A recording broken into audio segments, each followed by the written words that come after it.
Jaspreet Singh, attorney at law, New York and California. Immigration, deportation, defense, appeals, family law ਅਤੇ bankruptcy ਲਈ ਸੰਪਰਕ ਕਰੋ. More than 17 years of legal experience. Jaspreet Singh, attorney at law. ਸਤਿ ਸ਼੍ਰੀ ਅਕਾਲ ਜੀ ਸਾਰਿਆਂ ਨੂੰ। ਮੈਂ ਤੁਹਾਡਾ ਆਪਣਾ Jaspreet Singh attorney at law ਤੇ ਆਪਣਾ ਇਹ ਪ੍ਰੋਗਰਾਮ ਹੈ ਇਮੀਗ੍ਰੇਸ਼ਨ ਅਪਡੇਟਸ, ਜਿਹਦੇ ਵਿੱਚ ਕਿ ਆਪਾਂ ਅਮਰੀਕਾ ਦੀ ਇਮੀਗ੍ਰੇਸ਼ਨ ਦੀ ਗੱਲ ਕਰਦੇ ਹਾਂ। ਤੇ ਆਪਣਾ ਇਹ ਹਫਤਾਵਾਰੀ ਪ੍ਰੋਗਰਾਮ ਆ, ਹਰ ਹਫਤੇ ਆਪਾਂ ਇਹਦੇ ਬਾਰੇ ਜੁੜਦੇ ਹਾਂ ਤੇ ਮੇਰੀ ਕੋਸ਼ਿਸ਼ ਹੁੰਦੀ ਆ ਵੀ ਜਿਹੜੀਆਂ ਵੀ ਇਸ ਵੀਕ ਦੀਆਂ ਇੰਪੋਰਟੈਂਟ ਖਬਰਾਂ ਨੇ ਉਹ ਤੁਹਾਨੂੰ ਦੱਸੀਆਂ ਜਾਣ ਤੇ ਉਹਦੇ ਨਾਲ ਨਾਲ ਤੁਹਾਡੇ ਜਿਹੜੇ ਸਵਾਲਾਂ ਦੇ ਜਵਾਬ ਉਹ ਵੀ ਦੇਣ ਦੀ ਕੋਸ਼ਿਸ਼ ਕਰਦੇ ਹਾਂ। ਸੋ ਸਾਰਿਆਂ ਤੋਂ ਪਹਿਲਾਂ ਆਪਾਂ ਅਪਡੇਟਸ ਦੀ ਗੱਲ ਕਰਦੇ ਹਾਂ। ਤੇ ਇੱਕ ਤਾਂ ਆਪਾਂ ਗੱਲ ਕਰਾਂਗੇ ਜਿਹੜਾ ਸੁਪਰੀਮ ਕੋਰਟ ਦਾ ਡਿਸੀਜਨ ਆਇਆ ਬੌਂਡ ਹੀਅਰਿੰਗਸ ਬਾਰੇ, ਤੇ ਉਹਨਾਂ ਨੇ ਕਿਹਾ ਵੀ ਜੇ ਕਿਸੇ ਦੇ ਖਿਲਾਫ ਪਹਿਲਾਂ ਡਿਪੋਰਟੇਸ਼ਨ ਦਾ ਆਰਡਰ ਲੱਗਿਆ ਹੋਵੇ, ਇੱਥੋਂ ਡਿਪੋਰਟ ਹੋਇਆ ਹੋਵੇ, ਉਹ ਬੰਦਾ ਦੁਬਾਰਾ ਆ ਜਾਵੇ ਤੇ ਉਹਦੇ ਤੇ ਉਹ ਇਹ ਕਹਿੰਦੇ ਆ ਕਿ ਦੁਬਾਰਾ ਆ ਕੇ ਕੇਸ ਕਰਦਾ ਵੀ ਮੈਨੂੰ ਆਪਣੀ ਕੰਟਰੀ 'ਚ ਖਤਰਾ, ਤਾਂ ਉਹ ਵਿਦਹੋਲਡਿੰਗ ਆਫ ਰਿਮੂਵਲ ਦਾ ਕੇਸ ਕਰ ਸਕਦਾ, ਪਰ ਉਹਦੇ 'ਚ ਬੌਂਡ ਦੀ ਕੋਈ ਜਿਹੜੀ ਆ ਉਹ ਗੁੰਜਾਇਸ਼ ਨਹੀਂ ਆ, ਬੌਂਡ ਨਹੀਂ ਹੋਏਗਾ।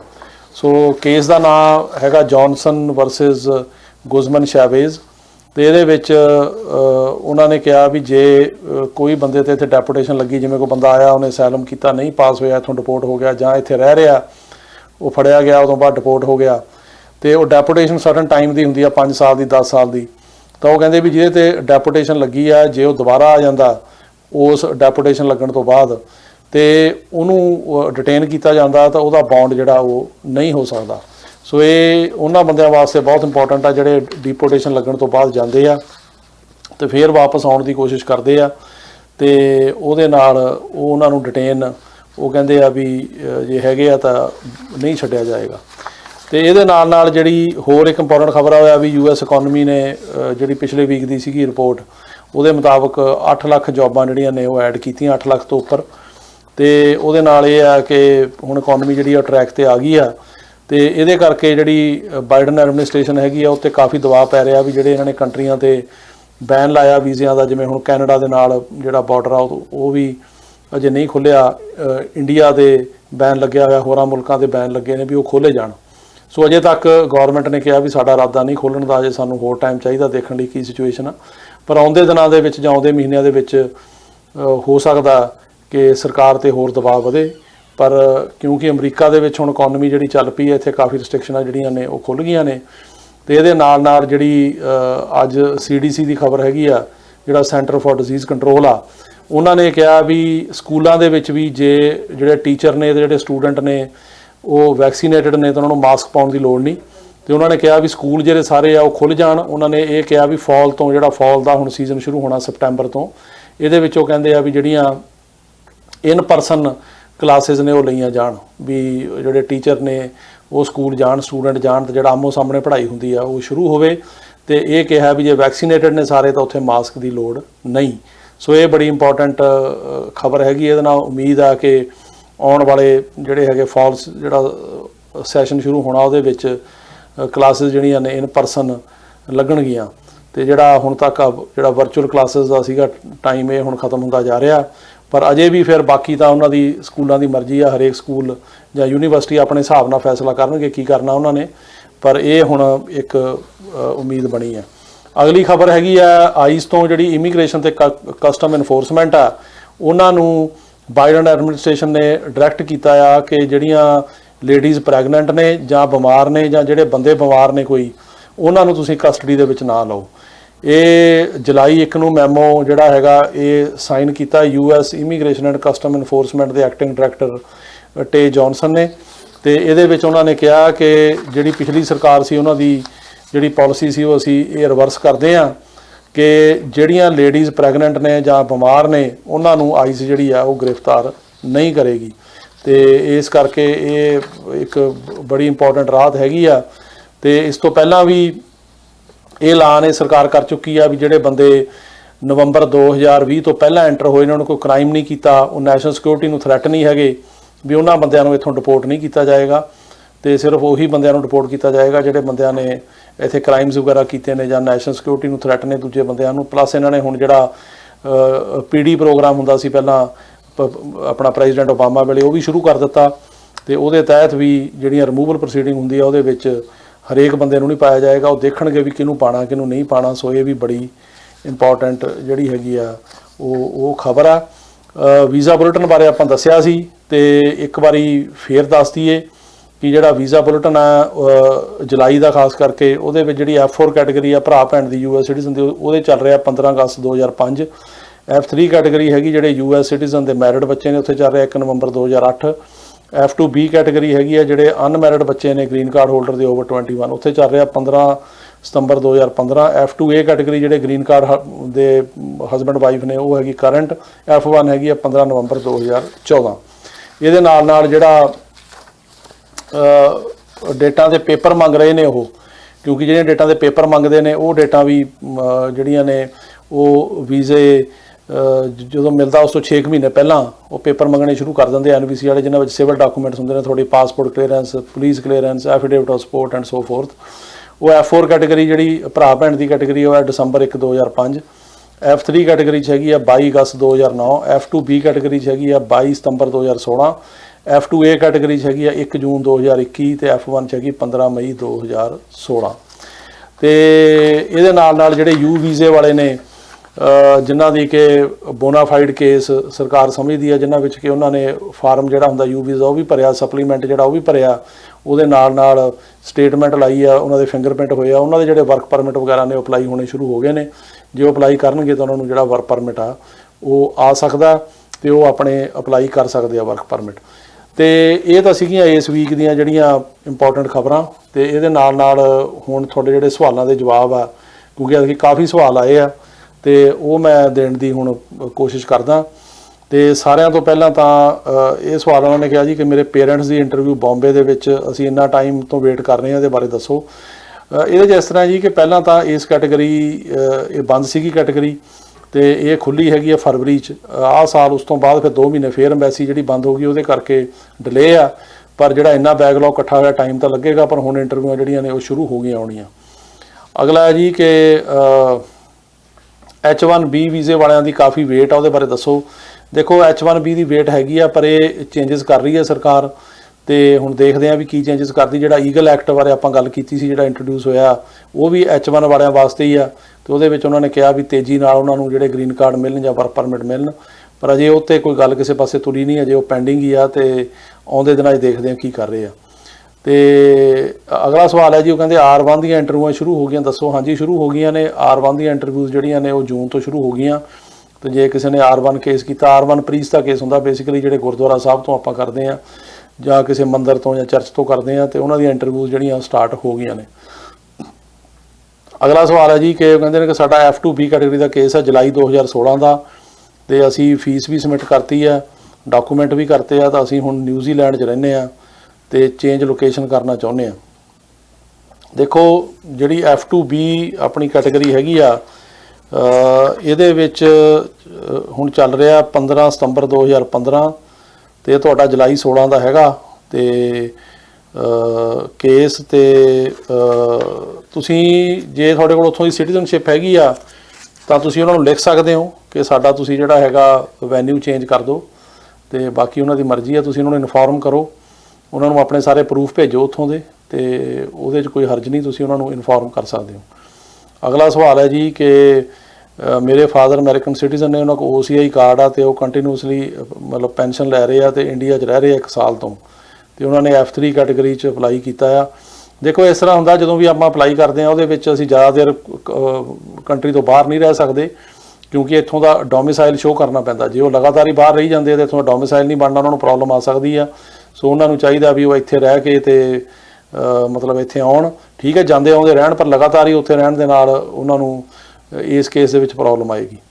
ਉਦੋਂ ਬਾਅਦ ਸਵਾਲ ਹੈ ਜੀ, ਉਹ ਕਹਿੰਦੇ ਕਿ F4 ਕੈਟੇਗਰੀ ਦੇ ਇੰਟਰਵਿਊ ਜਿਹੜੀ ਆ ਰਹੀ ਆ। ਹਾਂਜੀ ਆ ਰਹੀਆਂ ਨੇ ਇੰਟਰਵਿਊਆਂ, ਹੁਣ ਸਟਾਰਟ ਆ ਕੰਮ ਤੇ, ਲੇਕਿਨ ਹੁਣ ਜਿਹੜੇ ਉਹਦੀ ਪ੍ਰਾਇਓਰਟੀ ਡੇਟ ਹੈਗੀ ਆ ਉਹ ਹੈਗੀ ਆ 15 ਅਗਸਤ 2005 ਤੇ ਉੱਥੋਂ ਆ ਰਹੀਆਂ ਇੰਟਰਵਿਊਜ਼। ਅਗਲਾ ਸਵਾਲ ਹੈ ਜੀ ਕਿ ਉਹਨਾਂ ਨੇ ਕਿਹਾ ਕਿ F4 ਜਿਹੜਾ ਵੀਜ਼ਾ ਆ ਉਹ ਕੰਪਲੀਟ ਸਾਡਾ ਅਸੀਂ ਅਪਲਾਈ ਕੀਤਾ ਸੀਗਾ ਤੇ 2008 'ਚ ਅਸੀਂ ਕੀਤਾ ਅਪਲਾਈ, ਤੇ ਇਹਨੂੰ ਕਿੰਨਾ ਟਾਈਮ ਲੱਗੂਗਾ। ਦੇਖੋ ਉੱਥੇ ਅਜੇ 2005 ਚੱਲ ਰਿਹਾ, 3 ਸਾਲ ਹੋਰ ਲੱਗਣਗੇ। ਇਹਦੇ ਬਾਰੇ ਮੈਂ ਇਹ ਵੀ ਦੱਸਦਾ ਵੀ ਕਈ ਸੱਜਣੇ ਪੁੱਛਦੇ ਨੇ ਕਿ ਸਾਡਾ ਉਹ ਓਪਨ ਨਹੀਂ ਹੋ ਰਿਹਾ, ਅਸੀਂ ਫੀਸ ਨਹੀਂ ਜਿਹੜੀ ਹੈਗੀ ਆ ਉਹ ਸਾਡੇ ਤੋਂ ਭਰੀ ਜਾ ਰਹੀ। ਜਿਹੜੀ ਫੀਸ ਹੁੰਦੀ ਆ ਉਦੋਂ ਜਿਹੜੀ ਭਰੀ ਜਾਂਦੀ ਆ ਜਦੋਂ ਤੁਹਾਡਾ ਜਿਹੜੀ ਪ੍ਰਾਇਓਰਟੀ ਡੇਟ ਹੋ ਜਾਂਦੀ ਹੈ ਨੇੜੇ। ਜਿਸ ਤਰ੍ਹਾਂ ਮੈਂ ਹੁਣੇ ਦੱਸ ਕੇ ਹਟਿਆ ਵੀ ਜਿਹੜੇ ਕੇਸਾਂ ਦੇ ਵਿੱਚੋਂ ਫੀਸਾਂ ਮੰਗ ਰਹੇ ਨੇ ਜਾਂ ਜਿਹੜੀਆਂ ਡੇਟਾਂ ਦੇ ਫੀਸਾਂ ਮੰਗ ਰਹੇ ਨੇ, ਉਹ F4 ਦੀ ਹੁਣ ਹੈਗੀ ਆ ਜੀ 1 ਦਸੰਬਰ 2005, F3 ਦੀ ਹੈਗੀ 22 ਅਗਸਤ 2009, F2B ਦੀ ਹੈਗੀ ਆ 22 ਸਤੰਬਰ 2016, F2A ਦੀ ਹੈਗੀ 1 ਜੂਨ 2021 ਤੇ F1 ਦੀ ਆ 15 ਮਈ 2016। ਸੋ ਇਹਨਾਂ ਡੇਟਾਂ ਦੇ ਫੀਸਾਂ ਮੰਗ ਰਹੇ। ਜੇ ਤੁਸੀਂ ਇਹ ਤੋਂ ਬਾਅਦ ਅਪਲਾਈ 2008 'ਚ ਕੀਤਾ, 9 'ਚ 10 'ਚ ਕੀਤਾ, ਤੁਹਾਡੇ ਤੋਂ ਫੀਸਾਂ ਨਹੀਂ ਮੰਗਣਗੇ ਜੀ ਉਹ, ਤੇ ਉਹ ਤੁਹਾਡੇ ਤੋਂ ਉਹ ਫਿਰ ਆਨਲਾਈਨ ਪੇ ਨਹੀਂ ਹੋਣੀਆਂ ਤੇ ਤੁਹਾਨੂੰ ਲੱਗਦਾ ਵੀ ਇੰਨਾ ਟਾਈਮ ਕੋ ਲੱਗ ਰਿਹਾ, ਕਿਉਂਕਿ ਅਜੇ ਆਪਣੀ ਜਿਹੜੀ ਪ੍ਰਾਇਓਰਟੀ ਡੇਟ ਆ ਉਹ ਆਈ ਹੀ ਨਹੀਂ ਆ, ਉਹਦੇ ਕਰਕੇ ਇਹ ਹੈ। ਤੇ ਇੱਕ ਹੋਰ ਹੈ ਜੀ, ਉਹਨਾਂ ਨੇ ਕਿਹਾ ਕਿ ਸਾਡਾ ਜਿਹੜਾ F4 ਦਾ ਕੇਸ ਆ ਉਹ 29 ਅਪ੍ਰੈਲ 2005 ਦਾ ਹੈਗਾ, ਸਾਨੂੰ NVC ਤੋਂ 120 ਦਿਨ ਦੀ ਵੇਟ ਕਰਨ ਵਾਲੀ ਲੈਟਰ ਆਈ। ਇਹਦਾ ਕੀ ਮਤਲਬ ਆ? ਉਹ ਨਾ ਹਰੇਕ ਨੂੰ ਚਿੱਠੀਆਂ ਪਾ ਰਿਹਾ ਕਿ ਵੇਟ ਕਰੋ, ਤੁਹਾਨੂੰ ਇੰਟਰਵਿਊ ਤੇ ਬੁਲਾਵਾਂਗੇ। ਤੇ ਉਹਦਾ ਮਤਲਬ ਇਹ ਹੈਗਾ ਕਈਆਂ ਨੂੰ 2 ਮਹੀਨੇ ਦੀ ਪਾ ਰਹੇ ਆ, ਕਈਆਂ ਨੂੰ 120 ਦਿਨ ਦੀ ਪਾ ਰਹੇ ਆ। ਉਹਦਾ ਮਤਲਬ ਹੈ ਵੀ ਟਾਈਮ ਲੱਗ ਰਿਹਾ। ਉਹ ਕਹਿੰਦੇ ਵੇਟ ਕਰੋ, ਤੁਹਾਨੂੰ ਅਸੀਂ ਜਦੋਂ ਵੀ ਸਾਡੇ ਕੋਲ ਸਮਾਂ ਹੋਇਆ, ਜੋ ਅਸੀਂ ਪਹੁੰਚੇ ਤੁਹਾਡੇ ਕੇਸ ਆ ਤੁਹਾਨੂੰ ਬੁਲਾਵਾਂਗੇ, ਤੁਹਾਨੂੰ ਭੁੱਲੇ ਨਹੀਂ, ਸੋ ਵੇਟ ਕਰੋ। ਉਹਦਾ ਮਤਲਬ ਇਹ ਆ। ਤੇ ਉਸ ਤੋਂ ਇਲਾਵਾ ਇੱਕ ਹੋਰ ਸਵਾਲ ਹੈ ਜੀ, F4 ਦੀ ਇੰਟਰਵਿਊ ਹੋ ਰਹੀ ਹੈ? ਬਿਲਕੁਲ ਹੋ ਰਹੀ ਹੈ ਜੀ, ਇੰਟਰਵਿਊਆਂ ਹੋ ਰਹੀਆਂ ਨੇ, ਪਰ ਉਹ ਜ਼ਿਆਦਾ ਜਿਹੜੀ ਉਹਨਾਂ ਦੀ ਪ੍ਰਾਇਓਰਟੀ ਹੈਗੀ ਆ ਪਹਿਲਾਂ ਉਹ ਹੈਗੀ ਜਿਹੜੇ US ਸਿਟੀਜ਼ਨ ਦੇ ਹਸਬੈਂਡ ਵਾਈਫ ਦੇ ਕੇਸ ਉਹਦੀਆਂ ਕਰ ਰਹੇ, ਪਰ F4 ਦੀਆਂ ਵੀ ਕਰ ਰਹੇ ਆ।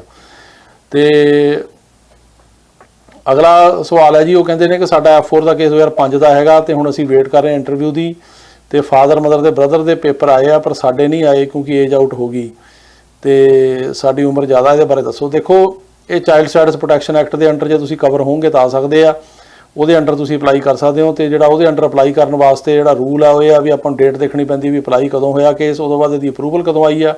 ਫਿਰ ਜਦੋਂ ਵੀਜ਼ਾ ਕਰੰਟ ਆ, ਜਿਵੇਂ ਹੁਣ ਚੱਲ ਰਿਹਾ ਫਰਜ਼ ਕਰੋ 15 ਅਗਸਤ 2005, ਇਹ ਜਿਹੜੀ ਡੇਟ ਹੈ ਤੇ ਤੁਹਾਡੀ ਜਿਹੜੀ ਹੈਗੀ ਆ ਉਮਰ ਕਿੰਨੀ ਆ, ਤੇ ਜੇ 21 ਸਾਲ ਤੋਂ ਉੱਪਰ ਆ ਉਹ ਟਾਈਮ ਕੱਢਿਆ ਜਾਂਦਾ ਅਪਲਾਈ ਤੇ ਜਦੋਂ ਉਹਦੀ ਕੇਸ ਅਪਰੂਵਲ ਲੈਟਰ ਆਇਆ, ਤੇ ਉਹ ਟਾਈਮ ਜੇ ਕੱਢ ਕੇ ਤੁਹਾਡੀ ਉਮਰ 21 ਤੋਂ ਘੱਟ ਰਹਿ ਜਾਂਦੀ ਫਿਰ ਤੁਸੀਂ ਆ ਸਕਦੇ ਹੋ, ਨਹੀਂ ਤੁਸੀਂ ਉਹ 'ਚ ਕਵਰ ਨਹੀਂ ਹੁੰਦੇ। ਇਦਾਂ ਦੀ ਕੈਲਕੂਲੇਸ਼ਨ ਹੈਗੀ ਆ ਉਹਦੀ, ਜੇ ਉਹ 'ਚ ਆ ਜਾਓਗੇ ਤਾਂ ਫਿਰ ਆ ਸਕਦੇ ਹੋ। ਉੱਦਾਂ ਫਿਰ 21 ਸਾਲ ਤੋਂ ਉੱਪਰ ਉਹ ਤੁਹਾਨੂੰ ਬਾਹਰ ਕੱਢ ਦਿੰਦੇ ਆ।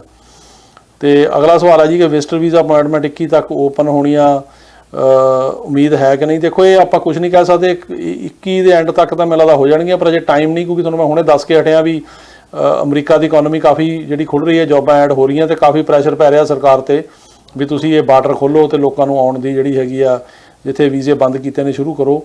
ਤੇ ਹੁਣ ਇਹ ਪਤਾ ਨਹੀਂ ਕਦੋਂ ਖੋਲ੍ਹਦੇ ਆ, ਸੋ ਇਹਦੇ ਬਾਰੇ ਕੁਝ ਆਪਾਂ ਜਿਹੜਾ ਪੱਕਾ ਨਹੀਂ ਕਹਿ ਸਕਦੇ ਕਿੰਨਾ ਟਾਈਮ ਹੋਰ ਲੱਗੂਗਾ। ਉਦੋਂ ਬਾਅਦ ਹੈ ਜੀ ਕਿ ਇੱਕ ਸਵਾਲ ਇਹ ਹੈਗਾ ਕਿ ਉਹ ਕਹਿੰਦੇ ਨੇ ਕਿ ਜੇ ਅਸੀਂ ਜੇ ਡੀਪੋਰਟੇਸ਼ਨ ਲੱਗੀ ਆ ਤਾਂ ਯੂ ਵੀਜ਼ਾ ਅਪਲਾਈ ਕਰ ਸਕਦੇ ਹਾਂ ਕਿ ਨਹੀਂ? ਹਾਂ, ਕਰ ਸਕਦੇ ਹਾਂ ਜੀ, ਕਿਉਂਕਿ ਜਿਹੜੇ ਯੂ ਵੀਜ਼ਾ ਹੈਗਾ ਤੁਹਾਡੀ ਡੀਪੋਰਟੇਸ਼ਨ ਨੂੰ ਤੋੜ ਦਿੰਦਾ। ਸੋ ਜੇ ਤੁਸੀਂ ਯੂ ਵੀਜ਼ਾ ਅਪਲਾਈ ਕਰੋਗੇ, ਅਪਰੂਵ ਹੋ ਗਿਆ, ਤਾਂ ਉੱਤੇ ਫਿਰ ਉਸ ਤੋਂ ਬਾਅਦ ਜਿਹੜੀ ਡੀਪੋਰਟੇਸ਼ਨ ਹੈਗੀ ਟੁੱਟ ਜਾਂਦੀ ਆ, ਤੁਹਾਨੂੰ ਉਹਦੀ ਬੇਸ 'ਤੇ ਗ੍ਰੀਨ ਕਾਰਡ ਮਿਲ ਸਕਦਾ ਅਪਰੂਵਲ ਤੋਂ ਬਾਅਦ। ਸੋ ਇਸ ਕਰਕੇ ਡੀਪੋਰਟੇਸ਼ਨ ਲੱਗੀ ਹੈ, ਤੁਸੀਂ ਅਪਲਾਈ ਜਿਹੜਾ ਕਰ ਸਕਦੇ ਹੋ। ਅਗਲਾ ਸਵਾਲ ਹੈ ਜੀ, F4 ਕੈਟੇਗਰੀ 'ਚ 23 ਜੁਲਾਈ 2007 ਨੂੰ ਅਪਰੂਵਲ ਡੇਟ ਜਿਹੜੀ ਹੈਗੀ ਆ ਉਹ ਸਾਡੀ ਹੈਗੀ ਆ, ਤੇ ਸਾਡੀ ਇੰਟਰਵਿਊ ਜਿਹੜੀ ਆ ਉਹ ਕਦੋਂ ਆਏਗੀ? ਇਹਨੂੰ ਟਾਈਮ ਲੱਗੇਗਾ ਜੀ, ਤੁਹਾਨੂੰ ਵੇਟ ਕਰਨੀ ਪੈਣੀ ਹੈ ਜੀ। ਤੇ ਉਸ ਤੋਂ ਬਾਅਦ ਜਿਹੜਾ ਇੰਡੀਆ ਦਾ F4 ਹੈਗਾ ਉਹ ਅਜੇ 15 ਅਗਸਤ 2005 ਚੱਲ ਰਿਹਾ, ਤੇ ਉਸ ਹਿਸਾਬ ਨਾਲ ਦੇਖੋ ਵੀ ਕਿੰਨਾ ਟਾਈਮ ਲੱਗੇਗਾ। ਅਗਲਾ ਜੀ ਕਿ F2B ਕੈਟੇਗਰੀ 'ਚ 2016 ਦਾ ਕਹਿੰਦੇ ਅਪਲਾਈ ਕੀਤਾ ਹੋਇਆ, ਤੇ ਸਾਡੀ ਫੀ ਜਿਹੜੀ ਆ ਉਹ ਵੀ ਡਿਪੋਜ਼ਿਟ ਹੋ ਗਈ ਆ, ਕਿੰਨਾ ਟਾਈਮ ਲੱਗ ਸਕਦਾ?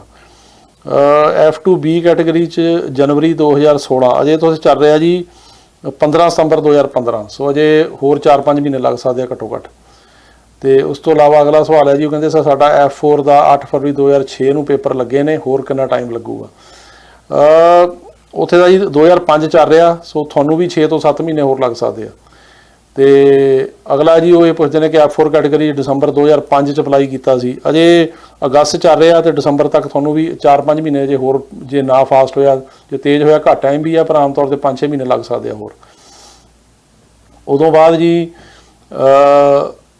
ਇਹ ਕਹਿੰਦੇ ਨੇ ਕਿ ਗ੍ਰੀਨ ਕਾਰਡ ਦੀ ਇੰਟਰਵਿਊ ਔਰ ਅਪਲਾਈ ਜਿਹੜਾ ਕਰਨਾ ਕਿੰਨੇ ਟਾਈਮ ਬਾਅਦ ਇੰਟਰਵਿਊ ਹੁੰਦੀ ਹੈ ਗ੍ਰੀਨ ਕਾਰਡ ਦੀ? ਇਹ ਡਿਪੈਂਡ ਕਰਦਾ ਜੀ ਕਿਹੜੀ ਕੈਟੇਗਰੀ 'ਚ ਕੀਤਾ ਤੁਸੀਂ। ਸੋ ਜੇ ਤੁਸੀਂ US ਸਿਟੀਜ਼ਨ ਦੇ ਵਿਆਹ ਨਹੀਂ ਕਰਦੇ ਹੋ, ਉਹਨੂੰ ਥੋੜ੍ਹਾ ਘੱਟ ਟਾਈਮ ਲੱਗਦਾ, ਉਹ ਸਾਲ ਦੇ ਅੰਦਰ ਅੰਦਰ ਸਾਰਾ ਪ੍ਰੋਸੈਸ ਹੋ ਜਾਂਦਾ। ਪਰ ਜੇ ਗ੍ਰੀਨ ਕਾਰਡ ਨੂੰ ਕਰਦੇ ਹੋ, ਹੈ ਤਾਂ ਉਹ ਵੀ ਕਰੰਟ ਆ, ਉਹਨੂੰ ਥੋੜ੍ਹਾ ਜਿਹਾ ਉਹਨੂੰ ਵੱਧ ਟਾਈਮ ਲੱਗ ਸਕਦਾ। ਤੇ ਬਾਕੀ ਜਿਹੜੀਆਂ ਅੱਡ-ਅੱਡ ਕੈਟੇਗਰੀਆਂ ਨੇ ਉਹਨਾਂ ਦੀ ਪ੍ਰਾਇਓਰਟੀ ਡੇਟ ਹੁੰਦੀ ਆ, ਸੋ ਉਸ ਹਿਸਾਬ ਨਾਲ ਆ। ਇਹ 'ਚ ਕੋਈ ਪੱਕਾ ਨਹੀਂ ਹੈਗਾ ਵੀ ਇੰਨੇ ਟਾਈਮ 'ਚ ਆਈ ਜਾਣੀ ਇੰਟਰਵਿਊ, ਕਿਉਂਕਿ ਹੁਣ ਪਿਛਲੇ ਸਮੇਂ ਦੇ ਦੌਰਾਨ ਕਾਫੀ ਡਿਲੇ ਵੀ ਹੋਈ ਹੈ। ਸੋ ਹਰੇਕ ਕੇਸ ਦੀ ਵੱਖਰੀ ਸਿਚੁਏਸ਼ਨ ਆ। ਉਦੋਂ ਬਾਅਦ B1 B2 ਵੀਜ਼ਾ ਕਦੋਂ ਸਟਾਰਟ ਹੋਊਗਾ ਇਹਦੇ ਬਾਰੇ ਅਜੇ ਕੁਝ ਨਹੀਂ ਕਹਿ ਸਕਦੇ ਜੀ। ਸੋ ਅਜੇ ਤੱਕ ਤਾਂ ਉੱਤੇ ਬੰਦ ਆ ਉਹ, ਤੇ ਹੁਣ ਦੇਖਦੇ ਹਾਂ ਕਦੋਂ ਖੁੱਲ੍ਹਦਾ ਆ, ਕਿਉਂਕਿ ਜਿਹੜਾ ਸਰਕਾਰ 'ਤੇ ਪ੍ਰੈਸ਼ਰ ਪੈ ਰਿਹਾ ਉਹਨੂੰ ਖੋਲ੍ਹਣ ਲਈ। ਉਸ ਤੋਂ ਬਾਅਦ ਅਗਲਾ ਸਵਾਲ ਹੈ ਜੀ ਕਿ ਉਹ ਕਹਿੰਦੇ ਕਿ ਮੈਂ ਟੂਰਿਸਟ ਵੀਜ਼ਾ ਲੈਣਾ ਚਾਹੁੰਦਾ ਤਾਂ ਮੈਂ ਐਕਸ ਸਰਵਿਸਮੈਨ ਹਾਂ, 63 ਸਾਲ ਦੀ ਉਮਰ ਹੈ ਅਤੇ ਅਮਰੀਕਾ 'ਚ ਅਸੀਂ ਆਉਣਾ ਚਾਹੁੰਦੇ ਹਾਂ। ਹਾਂਜੀ ਜ਼ਰੂਰ, ਜਦੋਂ ਵੀ ਆ ਖੁੱਲ੍ਹਦਾ ਹੈਗਾ ਤੁਸੀਂ ਅਪਲਾਈ ਕਰਕੇ ਦੇਖੋ, ਅਤੇ ਜੇ ਉਹਨਾਂ ਨੂੰ ਇਹ ਲੱਗੂਗਾ ਕਿ ਤੁਸੀਂ ਵਾਪਸ ਚਲੇ ਜਾਣਾ ਤੁਹਾਨੂੰ ਦੇ ਦੇਣਗੇ, ਕਿਉਂਕਿ ਉਹਦਾ ਇੱਕੋ ਹੀ ਕ੍ਰਾਈਟੇਰੀਆ ਹੁੰਦਾ ਕਿ ਜਿਹੜਾ ਬੰਦਾ ਵੀਜ਼ਾ ਲੈ ਰਿਹਾ ਉਹ ਇੱਥੇ ਘੁੰਮਣ ਫਿਰਨ ਲਈ ਆ ਰਿਹਾ ਕਿ ਉਹਨੇ ਇੱਥੇ ਰਹਿ ਜਾਣਾ। ਸੋ ਜੇ ਉਹਨਾਂ ਨੂੰ ਲੱਗੇ ਵੀ ਜੈਨੂਇਨ ਵਿਜ਼ਟਰ ਹੈਗਾ, ਟੂਰਿਸਟ ਆ, ਤਾਂ ਦੇ ਦਿੰਦੇ ਆ ਵੀਜ਼ਾ। ਸੋ ਖੁੱਲ੍ਹ ਜਾਣ ਦਿਓ, ਉਸ ਤੋਂ ਬਾਅਦ ਅਪਲਾਈ ਕਰਕੇ ਦੇਖ ਲਿਓ। ਉਦੋਂ ਬਾਅਦ ਅਗਲਾ ਸਵਾਲ ਹੈ ਜੀ ਕਿ ਸਰ ਦਸੰਬਰ 2011 'ਚ F4 ਅਪਲਾਈ ਕੀਤਾ ਸੀ, ਕਿੰਨਾ ਟਾਈਮ ਲੱਗੂਗਾ? ਇਹਨੂੰ ਤਾਂ ਟਾਈਮ ਲੱਗੂਗਾ ਜੀ, ਅਜੇ 2005 ਚੱਲ ਰਿਹਾ ਅਤੇ ਅਜੇ ਤਾਂ ਜਿਹੜੀ ਅਪਰੂਵਲ ਹੈਗੀ ਆ ਉਹ ਵੀ ਕਈ ਕੇਸਾਂ ਦੀ ਨਹੀਂ ਆਈ। ਇਹਨੂੰ ਅੱਜ ਕੱਲ੍ਹ ਅਪਰੂਵਲ ਆਉਣ ਨੂੰ 8-9 ਸਾਲ ਲੱਗ ਰਿਹਾ। ਸੋ ਅਜੇ ਵੇਟ ਕਰੋ, ਅਤੇ ਹੋ ਸਕਦਾ ਤੁਹਾਡੀ ਅਪਰੂਵਲ ਆਹ ਸਾਲ ਜਾਂ ਅਗਲੇ ਸਾਲ ਤੱਕ ਆਵੇ, ਅਤੇ ਉਸ ਤੋਂ ਬਾਅਦ ਫਿਰ ਜਿਹੜੀ ਹੈਗੀ ਪ੍ਰਾਇਓਰਟੀ ਦੀ ਵੇਟ ਕਰਨੀ ਪੈਣੀ, ਇਹਨੂੰ 4-5 ਸਾਲ ਹੋਰ ਲੱਗ ਸਕਦੇ ਆ। ਅਗਲਾ ਸਵਾਲ ਹੈ ਜੀ ਕਿ F1 ਵੀਜ਼ੇ ਬਾਰੇ ਪੁੱਛਦੇ ਨੇ, ਅਤੇ F1 ਵੀਜ਼ੇ ਬਾਰੇ ਥੋੜ੍ਹੀ ਜਾਣਕਾਰੀ ਦਿਓ। ਦੇਖੋ F1 ਵੀਜ਼ੇ ਬਾਰੇ ਇਸ ਤਰ੍ਹਾਂ ਹੁੰਦਾ ਕਿ ਤੁਹਾਨੂੰ ਪਹਿਲਾਂ ਤਾਂ ਐਡਮਿਸ਼ਨ ਲੈਣੀ ਪੈਂਦੀ ਹੈ ਇੱਥੇ ਉਹਨਾਂ ਸਕੂਲਾਂ ਕਾਲਜਾਂ ਜਿਹੜੇ ਕਿ ਸਪਾਂਸਰ ਕਰਦੇ F1 ਲਈ, ਜਿਹੜੇ I-20 ਫਾਰਮ ਇਸ਼ੂ ਕਰਦੇ ਆ। ਉਦੋਂ ਬਾਅਦ ਫਿਰ ਅੰਬੈਸੀ 'ਚ ਕੇਸ ਜਾਂਦਾ, ਫਿਰ ਜਿਹੜੀ US ਅੰਬੈਸੀ ਆ ਉਹਨੂੰ ਲੋੜ ਹੁੰਦੀ ਹੈ ਐਫੀਡੇਵਿਟ ਸਪੋਰਟ ਦੀ, ਜਾਂ ਤੁਹਾਡਾ ਜਿਹੜਾ ਪ੍ਰੂਫ ਆਫ ਫੰਡਸ ਦੀ ਵੀ ਤੁਸੀਂ ਜੋ ਵੀ ਖਰਚਾ ਉਹ ਕਰ ਸਕਦੇ ਹੋ। ਫਿਰ ਅੰਬੈਸੀ ਦੀ ਮਰਜ਼ੀ ਹੈ ਵੀਜ਼ਾ ਦੇਵੇ ਨਾ ਦੇਵੇ, ਕਈਆਂ ਨੂੰ ਮਿਲ ਜਾਂਦਾ, ਕਈਆਂ ਨੂੰ ਨਹੀਂ ਮਿਲਦਾ, ਅਤੇ ਇਹਦਾ ਇਹ ਪ੍ਰੋਸੀਜਰ ਆ। ਅਤੇ ਉਸ ਤੋਂ ਇਲਾਵਾ ਸਵਾਲ ਹੈ ਜੀ ਕਿ ਸਾਡਾ ਕੇਸ F3 'ਚ ਅਪਲਾਈ ਹੋਇਆ ਅਤੇ ਸਾਡੇ ਬੱਚੇ ਦੀ ਉਮਰ 21 ਸਾਲ ਤੋਂ ਉੱਪਰ ਹੋ ਗਈ ਆ, ਅਤੇ child stats protection act cover ਕਰੇਗਾ। ਇਹਦੀ ਕੈਲਕੂਲੇਸ਼ਨ ਹੈ ਜੀ, ਇਹਦੇ 'ਚ ਇਸ ਤਰ੍ਹਾਂ ਹੁੰਦਾ ਕਿ ਜਦੋਂ ਤੁਸੀਂ ਅਪਲਾਈ ਕੀਤਾ ਆ ਉਹ ਡੇਟ ਦੇਖੋ, ਉਦੋਂ ਬਾਅਦ ਅਪਰੂਵਲ ਜਦੋਂ ਆਈ ਆ ਉਹ ਡੇਟ ਦੇਖੋ, ਕਿਉਂਕਿ ਅਪਰੂਵਲ ਜਿਹੜੀ ਆ ਉਹ ਕਈ ਵਾਰ 6 ਮਹੀਨੇ ਬਾਅਦ ਆ ਜਾਂਦੀ, ਕਈ ਵਾਰ 3-3 ਸਾਲ 4-4 ਸਾਲ ਨਹੀਂ ਆਉਂਦੀ, ਕਈ ਵਾਰ 8-8 ਸਾਲ ਨਹੀਂ ਆਉਂਦੀ। ਜਿੰਨਾ ਟਾਈਮ ਜ਼ਿਆਦਾ ਅਪਰੂਵਲ ਦਾ ਲੱਗੂਗਾ ਉਨਾ ਹੀ ਜ਼ਿਆਦਾ ਚਾਂਸ ਹੋਊਗਾ ਉਹਨੂੰ ਕਵਰ ਹੋਣ 'ਚ। ਉਸ ਤੋਂ ਬਾਅਦ ਜਿਹੜੀ ਪ੍ਰਾਇਓਰਟੀ ਡੇਟ, ਜਿਵੇਂ ਹੁਣ F3 ਦੀ ਜਿਹੜੀ ਡੇਟ ਚੱਲ ਰਹੀ ਹੈ ਉਹ ਚੱਲ ਰਹੀ ਹੈ 1 ਨਵੰਬਰ 2008, ਅਤੇ ਉਹ ਡੇਟ ਦੇਖੋ ਉਮਰ ਕਿੰਨੀ ਹੈ ਬੱਚੇ ਦੀ, ਅਤੇ ਜਦੋਂ ਅਪਲਾਈ ਹੋਇਆ ਅਪਰੂਵਲ ਹੋਇਆ ਉਹ ਟਾਈਮ ਉਹਦੀ ਉਮਰ 'ਚੋਂ ਕੱਢੋ, ਅਤੇ ਜੇ ਉਹ 21 ਸਾਲ ਤੋਂ ਘੱਟ ਰਹਿ ਗਿਆ ਤਾਂ ਉਹ ਆ ਸਕਦਾ। ਉਹਦੀ ਇਹ ਚਾਈਲਡ ਸਟੈਟਸ ਪ੍ਰੋਟੈਕਸ਼ਨ ਐਕਟ ਦੇ ਅੰਡਰ ਜਿਹੜੀ ਕੈਲਕੂਲੇਸ਼ਨ ਉਹਦੇ ਮੁਤਾਬਕ ਹੋਏਗਾ। ਸਾਡੀ ਇੰਟਰਵਿਊ ਡੇਟ ਹੈਗੀ ਹੈ ਜੀ, ਉਹ ਕਹਿੰਦੇ ਨੇ 4/20/21 ਨੂੰ, ਪਰ ਕੈਂਸਲ ਹੋ ਗਈ ਸੀਗੀ, ਦੁਬਾਰਾ ਆਊਗੀ। ਹਾਂ ਦੁਬਾਰਾ ਡੇਟਾਂ ਆ ਰਹੀਆਂ ਜੀ, ਸਾਡੀਆਂ 4 ਡੇਟਾਂ ਕੈਂਸਲ ਹੋ ਗਈਆਂ ਸੀਗੀਆਂ, ਉਹ ਦੁਬਾਰਾ ਸਾਰੀਆਂ ਆ ਗਈਆਂ ਹੁਣ, ਅਤੇ ਮਤਲਬ ਕਈਆਂ ਦੇ ਜੁਲਾਈ 'ਚ ਨੇ, ਕਈਆਂ ਦੇ ਅਗਸਤ 'ਚ ਨੇ, ਸੋ ਆ ਰਹੀਆਂ ਡੇਟਾਂ। ਉਹ ਕਹਿ ਰਹੇ ਆ ਇੱਕ ਅਗਲੇ ਸਵਾਲ 'ਚ ਕਿ ਅਸੀਂ 2012 ਦੇ ਵਿੱਚ ਅਪਲਾਈ ਕੀਤਾ ਸੀਗਾ, ਅਤੇ ਇਹਨੂੰ ਕਿੰਨਾ ਟਾਈਮ ਲੱਗੂਗਾ? 12 ਦੇ ਵਿੱਚ ਤਾਂ ਬਹੁਤ ਟਾਈਮ ਲੱਗੂਗਾ ਜੀ, ਅਜੇ ਤਾਂ 2005 ਚੱਲਦਾ, ਅਜੇ ਤਾਂ ਤੁਸੀਂ ਲਾ ਲਓ ਵੀ 6-7 ਸਾਲ ਹੋਰ ਲੱਗ ਸਕਦੇ ਆ।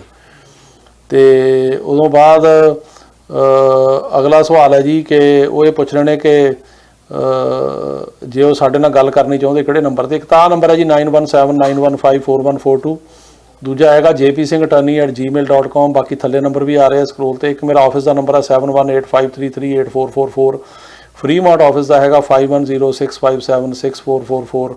ਸੋ ਇਹਨਾਂ ਨੰਬਰਾਂ 'ਤੇ ਤੁਸੀਂ ਜਦੋਂ ਮਰਜ਼ੀ ਮਤਲਬ ਕਾਲ ਕਰ ਸਕਦੇ ਹੋ, ਅਤੇ ਜੇ ਮੈਨੂੰ ਈਮੇਲ ਕਰਨੀ ਕਰ ਦਿਓ, ਜਾਂ ਇੱਥੇ ਤੁਸੀਂ ਕਮੈਂਟ ਪਾ ਦਿਓ, ਕਿਉਂਕਿ ਸਾਰਿਆਂ ਤੋਂ ਵਧੀਆ ਵੀਡੀਓ ਥੱਲੇ ਪਾਓ ਤਾਂ ਮੈਂ ਜਵਾਬ ਤਕਰੀਬਨ ਦਿੰਦਾ ਹੀ ਹੁੰਦਾ। ਅਤੇ ਅਗਲਾ ਸਵਾਲ ਹੈ ਜੀ ਕਿ ਉਹ ਇਹ ਕਹਿ ਰਹੇ ਨੇ ਕਿ ਸਾਡੀ ਫਾਈਲ ਲੱਗੀ ਨੂੰ 3 ਸਾਲ ਤੋਂ ਉੱਤੇ ਹੋ ਗਏ ਆ F2A ਕੈਟੇਗਰੀ 'ਚ, ਅਤੇ ਕੋਈ ਇੰਟਰਵਿਊ ਨਹੀਂ ਅਜੇ ਤੱਕ ਆਈ। ਦੇਖੋ ਇਹ ਪਹਿਲਾਂ ਕੈਟੇਗਰੀ ਬੰਦ ਸੀਗੀ, ਉਹ ਖੁੱਲ੍ਹੀ ਆ, ਬੈਕਲੌਗ ਆ ਉਹਨਾਂ ਕੋਲ, ਅਤੇ ਉੱਦਾਂ ਇਹ ਕਰੰਟ ਆ ਹੁਣ ਕੈਟੇਗਰੀ ਇਹਦੇ ਵਿੱਚ, ਕਿਉਂਕਿ ਇਹ F2A ਕੈਟੇਗਰੀ ਹੈਗੀ ਗ੍ਰੀਨ ਕਾਰਡ ਹੋਲਡਰ ਦੇ ਹਸਬੈਂਡ ਵਾਈਫ ਅਤੇ 21 ਸਾਲ ਤੋਂ ਘੱਟ ਬੱਚੇ। ਇਹ ਬੰਦ ਹੋਣ ਕਰਕੇ ਜਿਹੜਾ 1 ਸਾਲ ਰਹੀ ਆ ਇਹ ਡਿਲੇ ਹੋਇਆ, ਪਰ ਉਹ ਖੁੱਲ੍ਹ ਗਿਆ ਹੁਣ ਫਰਵਰੀ ਤੋਂ ਬਾਅਦ, ਅਤੇ ਕਰੰਟ ਆ, ਇਹਦੀਆਂ ਇੰਟਰਵਿਊਆਂ ਆਉਣਗੀਆਂ, ਥੋੜ੍ਹੀ ਵੇਟ ਕਰੋ। ਅਤੇ ਇਹਦੀ ਵੈਸੇ ਉੱਦਾਂ ਦੀ ਪੈਰਵੀ ਕਰਨੀ ਉਹ ਵੀ ਕਰ ਸਕਦੇ ਆ, ਪਤਾ ਕਰ ਸਕਦੇ ਆ, ਪਰ ਟਾਈਮ ਲੱਗੇਗਾ, ਇੰਟਰਵਿਊਆਂ ਜ਼ਰੂਰ ਆਉਣਗੀਆਂ। ਅਗਲਾ ਸਵਾਲ ਹੈ ਜੀ ਕਿ F4 ਕੈਟੇਗਰੀ ਦੇ ਵਿੱਚ ਉਹ ਕਹਿੰਦੇ ਆ ਕਿ ਅਸੀਂ ਅਪਲਾਈ ਕੀਤਾ ਸੀਗਾ, ਅਤੇ ਉਸ ਤੋਂ ਬਾਅਦ ਜਿਹੜਾ ਪ੍ਰੋਸੈਸ ਆ ਉਹ ਚੱਲ ਰਿਹਾ, ਬੜਾ ਸਲੋ ਆ, ਅਤੇ F4 ਦਾ ਕਦੋਂ ਖੁੱਲ੍ਹੂਗਾ? F4 ਖੁੱਲ੍ਹ ਗਿਆ ਜੀ, ਜਿਹੜਾ ਇਹ ਬੰਦ ਸੀ ਉਹ ਮਤਲਬ ਫਰਵਰੀ ਦੇ ਵਿੱਚ ਪ੍ਰੈਜ਼ੀਡੈਂਟ ਬਾਈਡਨ ਨੇ ਖੋਲ੍ਹ ਦਿੱਤਾ ਆਲਰੇਡੀ। ਅਤੇ ਪਰ ਇਹ ਆ ਵੀ ਕਿਉਂਕਿ ਇਸ ਕੈਟੇਗਰੀ ਹੁਣ 15 ਸਾਲ ਲੱਗ ਰਿਹਾ ਜੇ, ਸੋ ਕਾਫੀ ਸਲੋ ਆ ਅਤੇ ਹੌਲੀ ਹੌਲੀ ਮੂਵ ਕਰ ਰਹੀ ਹੈ। ਉਦੋਂ ਬਾਅਦ ਹੈ ਜੀ ਮੇਰਾ ਕੇਸ F2A 'ਚ 2018 ਦੀ ਫਾਈਲ ਲੱਗੀ ਆ, ਅਤੇ ਉਸ ਤੋਂ ਬਾਅਦ ਸਾਨੂੰ ਪਹਿਲੀ ਅਜੇ ਲੈਟਰ ਆਈ ਆ, ਅਤੇ ਉਸ ਤੋਂ ਬਾਅਦ ਜਿਹੜੀ ਅਗਲੀ ਆ ਕੋਈ ਨਹੀਂ ਆਈ। ਉਹੀ ਮੈਂ ਜਿਹੜਾ ਦੱਸ ਕੇ ਹਟਿਆ ਕਿ F2A ਕੈਟੇਗਰੀ ਉਹੀ ਜਿਹੜੇ ਗ੍ਰੀਨ ਕਾਰਡ ਹੋਲਡਰ ਦੇ ਹਸਬੈਂਡ ਵਾਈਫ ਅਤੇ ਬੱਚਿਆਂ ਦੀ, ਇਹ ਪਹਿਲਾਂ ਬੰਦ ਹੋਣ ਕਰਕੇ ਕੈਟੇਗਰੀ ਡਿਲੇ ਸੀ, ਪਰ ਹੁਣ ਸ਼ੁਰੂ ਹੋ ਗਈ ਆ, ਲੇਕਿਨ ਇਹਦੀ ਪੈਰਵੀ ਕਰਨੀ ਚਾਹੀਦੀ ਹੈ, ਹੁਣ ਆਉਣਗੀਆਂ ਡੇਟਾਂ। ਉਦੋਂ ਬਾਅਦ ਜੀ ਅਗਲਾ ਸਵਾਲ ਆ, ਪੁੱਛਦੇ ਨੇ ਕਿ F3 ਕੈਟੇਗਰੀ ਹੈ, ਸਾਡੇ ਨਾਂ 'ਚ ਫਰਕ ਹੈ ਕਿ JIT ਅਤੇ JEET, ਇਹ ਨਾਂ ਤੁਹਾਨੂੰ ਠੀਕ ਲਾ ਲੈਣਾ ਚਾਹੀਦਾ। ਪਾਸਪੋਰਟ ਦੇ ਉੱਤੇ ਸੇਮ ਨਾਂ ਕਰੋ, ਜਿਹੜਾ ਬਰਥ ਸਰਟੀਫਿਕੇਟ ਤੇ ਆ ਤਾਂ ਜਿਹੜਾ ਕੇਸ ਦੇ ਉੱਤੇ ਆ। ਜੇ ਨਹੀਂ ਕਿਸੇ ਵਜ੍ਹਾ ਕਰਕੇ ਠੀਕ ਹੁੰਦਾ ਫਿਰ ਤੁਹਾਨੂੰ ਉਹਨਾਂ ਨੂੰ ਐਕਸਪਲੇਨੇਸ਼ਨ ਦੇਣੀ ਪੈਣੀ ਆ ਜਾਂ ਐਫੀਡੇਵਿਟ ਲੈਣਾ ਪੈਣੇ ਆ ਕਿ ਇਹ ਸੇਮ ਪਰਸਨ ਹੀ ਆ, ਵੀ JIT JEET ਇੱਕੋ ਹੀ ਗੱਲ ਆ, ਤੇ ਉਹ ਵੀ ਮੰਨ ਲੈਂਦੇ ਆ ਉਹ ਤੋਂ ਬਾਅਦ ਅਗਲਾ ਕੇਸ ਹੈ ਜੀ ਕਿ ਸਾਡਾ F4 ਕੈਟਾਗਰੀ ਦਾ ਕੇਸ ਹੈ, ਪ੍ਰਾਇਓਰਟੀ ਡੇਟ ਹੈਗੀ ਫਰਵਰੀ 2005 ਤੇ ਇੰਟਰਵਿਊ ਨਹੀਂ ਹੈ ਜੀ ਆ ਰਹੀ। ਇੰਟਰਵਿਊ ਆਏਗੀ ਜੀ ਕਿਉਂਕਿ ਪਿੱਛੇ ਇੱਕ ਤਾਂ ਬੰਦ ਰਹਿਣ ਕਰਕੇ ਇਹ ਕੈਟਾਗਰੀ ਪਿੱਛੇ ਪੈ ਗਈ, ਇੱਕ ਜਿਹੜਾ ਆ ਹੁਣ 2 ਮਹੀਨੇ ਬੰਦ ਰਹੇ ਉਹਦੇ ਕਰਕੇ ਵੀ ਹੋਇਆ। ਹੁਣ ਡੇਟਾਂ ਦੇਣੀਆਂ ਸ਼ੁਰੂ ਕਰਨਗੇ, ਵੇਟ ਕਰੋ ਡੇਟ ਆਏਗੀ। ਉਦੋਂ ਬਾਅਦ ਹੈ ਜੀ ਉਹ ਇਹ ਪੁੱਛਦੇ ਨੇ ਕਿ ਹਿਊਸਟਨ ਟੈਕਸਸ 'ਚ F4 ਕੈਟਾਗਰੀ ਕਿੰਨਾ ਟਾਈਮ ਲੱਗਦਾ। ਉਹ ਸੇਮ ਟਾਈਮ ਹੀ ਲੱਗਦਾ ਜੀ ਅਮਰੀਕਾ ਸਾਰੇ ਦੇ ਵਿੱਚ, ਭਾਵੇਂ ਤੁਸੀਂ ਕਿਸੇ ਸਟੇਟ 'ਚੋਂ। ਜਿਹੜਾ ਉੱਥੇ ਚੱਲ ਰਿਹਾ ਉਹ 15 ਅਗਸਤ 2005 ਚੱਲ ਰਿਹਾ ਜੀ।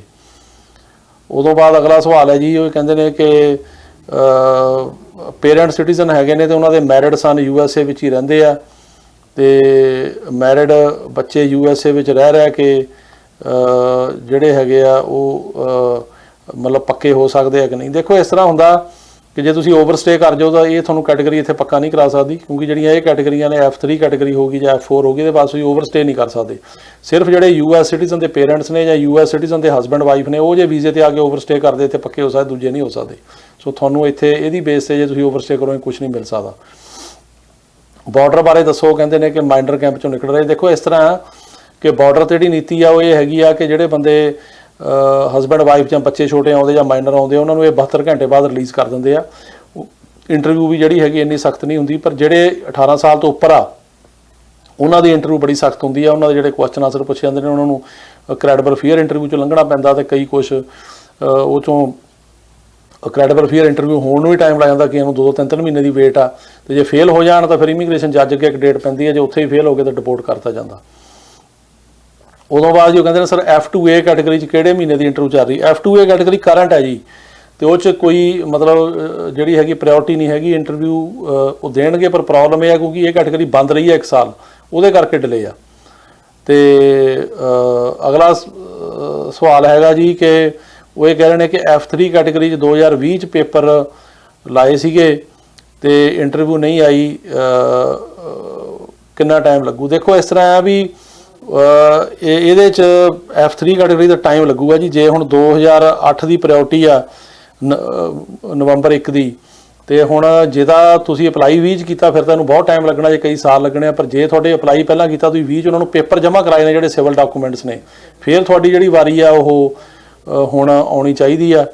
ਤੇ ਕਿਉਂਕਿ ਬੰਦ ਸੀ ਉਹਦੇ ਕਰਕੇ ਡਿਲੇ ਸੀਗੀ, ਤੇ ਤੁਸੀਂ ਵੈਸੇ ਆਪਣੀ ਪੈਰ ਵੀ ਰੱਖੋ, ਉਹਨਾਂ ਤੋਂ ਪਤਾ ਕਰੋ। F4 ਕੈਟਾਗਰੀ ਜੋ ਕਹਿ ਰਿਹਾ 2007 ਵਿੱਚ ਕੇਸ ਲੱਗਾ ਸੀ, ਕਿੰਨੀ ਦੇਰ ਲੱਗੇਗੀ। ਮੇਰੀ ਉਮਰ 23 ਸਾਲ ਦੀ ਆ, ਮੈਂ ਆ ਸਕਦਾ ਹਾਂ ਕਿ ਨਹੀਂ। 7 ਦੇ ਵਿੱਚ ਲੱਗਾ, ਹੁਣ 2005 ਚੱਲਦਾ ਜੀ। 15 ਅਗਸਤ ਨੂੰ ਤਕਰੀਬਨ 1.5-2 ਸਾਲ ਲੱਗ ਸਕਦੇ ਆ ਹੋਰ। ਜੇ ਤੁਹਾਡੀ ਉਮਰ 23 ਸਾਲ ਦੀ ਹੁਣ ਹੈਗੀ ਆ ਤਾਂ ਤੁਸੀਂ ਚਾਈਲਡ ਸਟੈਟਸ ਪ੍ਰੋਟੈਕਸ਼ਨ ਐਕਟ ਦੇ ਅੰਡਰ ਕਵਰ ਹੋ ਸਕਦੇ ਹੋ, ਜੇ ਉਹਦੀ ਕੈਲਕੂਲੇਸ਼ਨ ਚਾਹੋ। ਉਹ 'ਚ ਤੁਹਾਨੂੰ ਇਹ ਹੁੰਦਾ ਵੀ 21 ਤੋਂ ਤੁਸੀਂ ਜੇ ਓਵਰ ਹੋ ਗਏ ਤਾਂ ਜਦੋਂ ਅਪਲਾਈ ਕੀਤਾ ਸੀ ਉਹ ਡੇਟ ਦੇਖਣੀ ਹੈ, ਜਦੋਂ ਅਪਰੂਵਲ ਆਈ ਉਹ ਦੇਖਣੀ ਹੈ, ਫਿਰ ਉਹਦੋਂ ਬਾਅਦ ਜਿਹੜੀ ਪ੍ਰਾਇਓਰਟੀ ਡੇਟ ਤੇ ਕਿੰਨੀ ਉਮਰ ਤੁਹਾਡੀ ਬਣਦੀ ਆ ਉਹ ਟਾਈਮ ਉਹ 'ਚੋਂ ਕੱਢਣਾ ਪੈਂਦਾ। ਜੇ ਤੁਸੀਂ ਉਸ ਕੈਲਕੂਲੇਸ਼ਨ ਚਾਹੋਗੇ ਤਾਂ ਫਿਰ ਆ ਸਕਦੇ ਹੋ, ਉੱਦਾਂ ਨਹੀਂ। ਅਗਲਾ ਸਵਾਲ ਹੈ ਜੀ ਕਿ ਦਿੱਲੀ ਐਮਬੈਸੀ ਕਦੋਂ ਓਪਨ ਹੋਣੀ ਹੈ। ਦਿੱਲੀ ਐਮਬੈਸੀ ਬਾਰੇ ਸਾਡੀ ਇਸ ਮਹੀਨੇ 2 ਸੈਂਟਰਾਂ ਨਾਲ ਗੱਲ ਹੋਣੀ ਹੈ ਅਮਰੀਕਾ 'ਚ। ਅਸੀਂ ਉਹਨਾਂ ਨੂੰ ਰਿਕੁਐਸਟ ਕਰ ਰਹੇ ਹਾਂ ਕਿ ਦਿੱਲੀ ਐਮਬੈਸੀ ਜਿਹੜੀ ਆ ਉਹਨੂੰ ਤੁਸੀਂ ਇੰਟਰਵਿਊਆਂ ਕਰੋ, ਕਿਉਂਕਿ ਮੁੰਬਈ ਜਿਹੜਾ ਬਹੁਤ ਦੂਰ ਪੈਂਦਾ। ਤਾਂ ਦੇਖੋ 'ਚ ਕੀ ਕਰਦੇ, ਕਿਉਂਕਿ ਜਿਹੜਾ ਡਿਸੀਜਨ ਸੀ ਇਹ ਟਰੰਪ ਐਡਮਿਨਿਸਟ੍ਰੇਸ਼ਨ ਦਾ ਸੀਗਾ ਕਿ ਮੁੰਬਈ ਇੰਟਰਵਿਊਆਂ ਕਰੋ, ਪਰ ਉਹ ਕਾਫੀ ਜ਼ਿਆਦਾ ਡਿਲੇ ਹੈਗੀ ਆ, ਉਹਦੇ ਕਰਕੇ ਇਹ ਜਿਹੜਾ ਹੋਇਆ। ਪਰ ਆਪਾਂ ਟਰਾਈ ਕਰਦੇ ਹਾਂ ਜੇ ਮਤਲਬ ਹੋ ਜਾਵੇ ਬੰਬੇ, ਪਰ ਕੋਈ ਪੱਕਾ ਸ਼ੋਰ ਨਹੀਂ ਹੈਗਾ।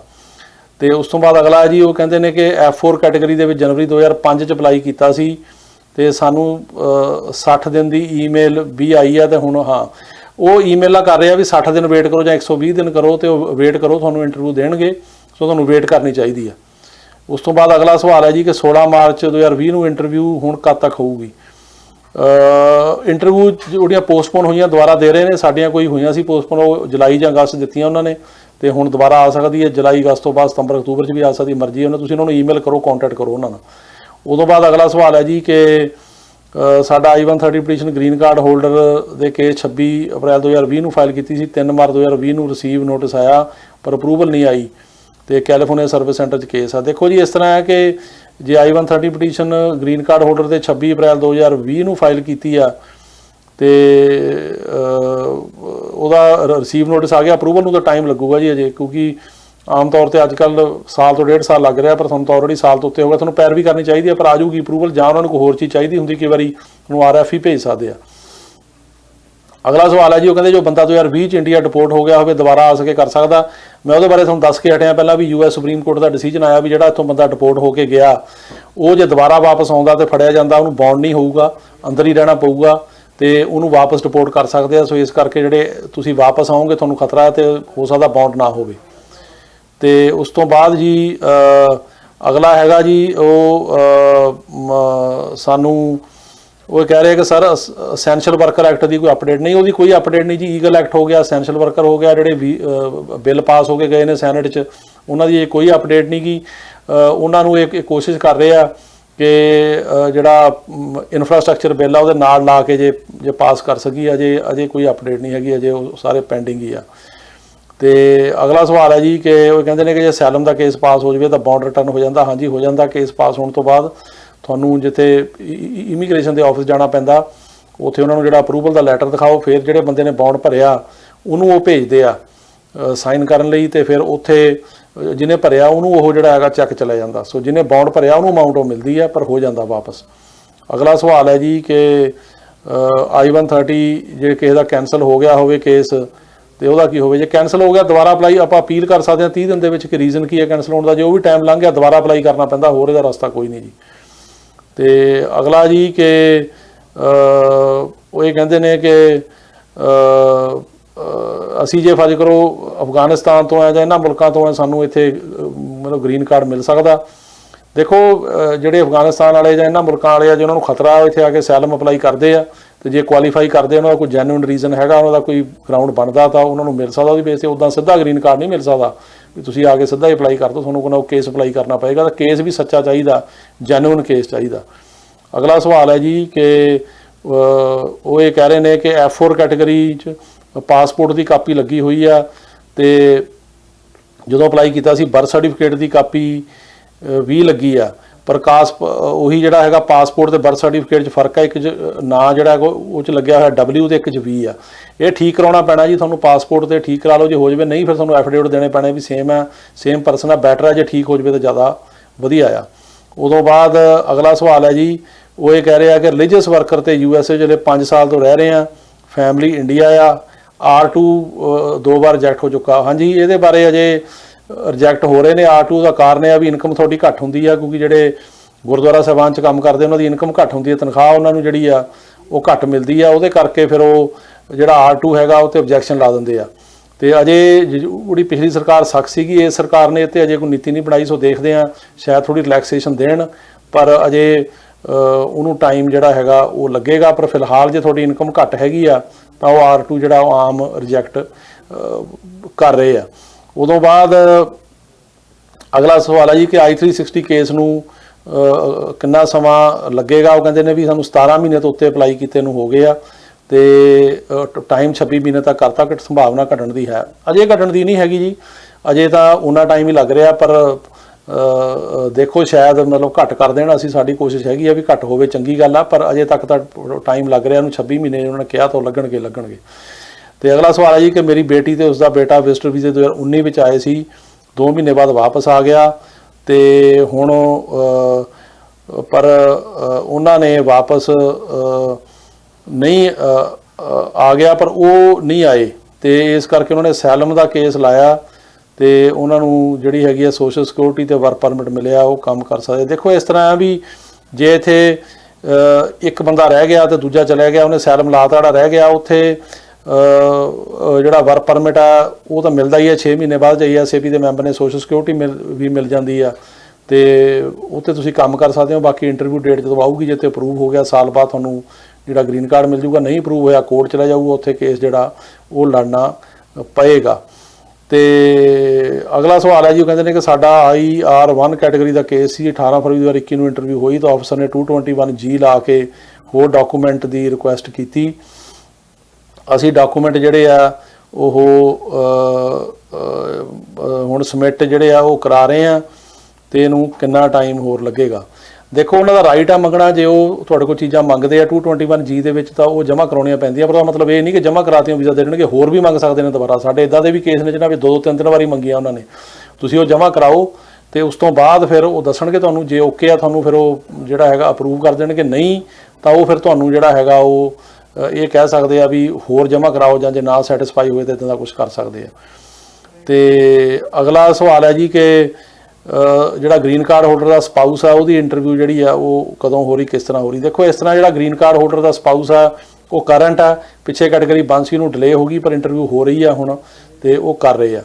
ਕੁਝ ਸਾਡੇ ਜਿਹੜੇ ਮਤਲਬ ਸਵਾਲ ਨੇ, ਸਵਾਲ ਤਾਂ ਨਹੀਂ ਆਪਾਂ ਕਹਿ ਸਕਦੇ, ਉਹਨਾਂ ਨੇ ਮੈਨੂੰ ਵਧਾਈ ਦਿੱਤੀ ਆ। ਉਹ ਇਸ ਕਰਕੇ ਦਿੱਤੀ ਆ ਕਿ ਗੁਰਵੀਰ ਸਿੰਘ ਗਰੇਵਾਲ ਜਿਹੜੇ ਨੇ ਉਹ ਅਮਰੀਕਾ ਦੇ ਵਿੱਚ ਅਟਰਨੀ ਜਨਰਲ ਨੇ ਨਿਊ ਜਰਸੀ ਸਟੇਟ ਦੇ, ਤੇ ਉਹ ਹੁਣ ਡਾਇਰੈਕਟਰ ਇਨਫੋਰਸਮੈਂਟ ਬਣੇ ਆ SEC ਦੇ ਸਾਰੇ ਅਮਰੀਕਾ ਦੇ। ਬਹੁਤ ਵੱਡੀ ਪੋਸਟ ਆ ਤੇ ਉਹ ਮੇਰੇ ਰਿਸ਼ਤੇਦਾਰ ਨੇ, ਮੇਰੇ ਬ੍ਰਦਰ ਇਨ ਲਾਅ ਨੇ, ਮੇਰੀ ਛੋਟੀ ਸਿਸਟਰ ਉਹਨਾਂ ਨੂੰ ਮੈਰਿਡ ਆ।